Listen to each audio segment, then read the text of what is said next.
Okay, now we're going to make a fun activity called resurrection rolls. We've got the recipe right here, and it came from a place called yumhealthyeasy.com. You'll find this in the handouts down below the video here today.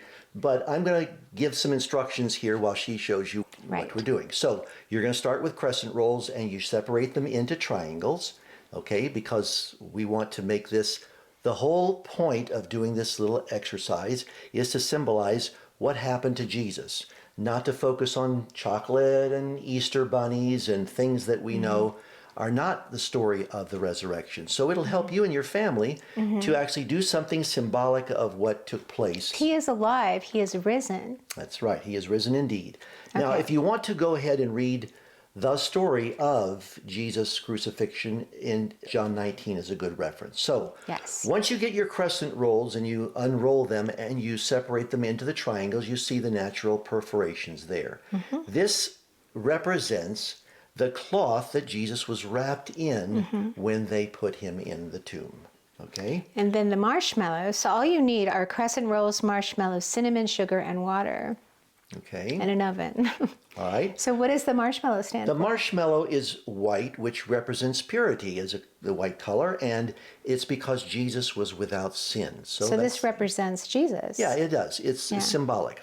Okay. So you're then going to dip it into water. Yes, okay. And can you tell us what that represents? Well, the water represents the embalming oils that he was treated with, that would have been used to prepare a body for burial. So then the cinnamon.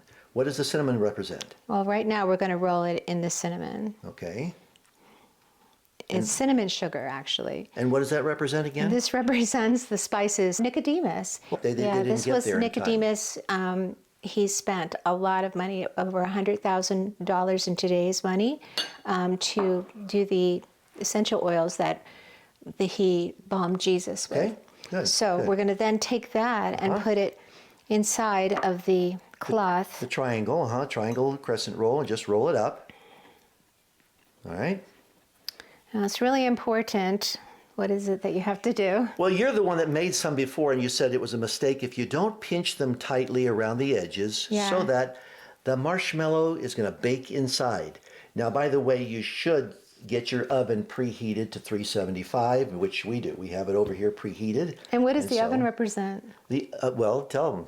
The tomb. The tomb. Placing Jesus into the tomb. Okay. Right. So you're going to do that with each of the marshmallows, using up all of the crescent roll that you've got. All right. So I've got a whole bunch of them already made. So they're right here. All right.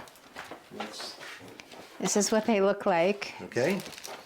And they're going to look really different when they're done. So I'm going to put them in the oven now, which is like when they put Jesus into Joseph of Arimathea's tomb. And that's such an interesting story because the Bible said that he was crucified between two criminals or two robbers, but he was buried in a rich man's tomb. And that was written how many years before? I think that was 1,000 years before, because David wrote that in Psalms 22. That's true. If you read Psalms 22, the whole thing, it's exactly word for word the things Jesus said on the cross. So it's pretty amazing. All right. So I'm going to go ahead and put this in the oven for how many minutes does it say? It says for 8 to 10 minutes. Okay, so let's sample it.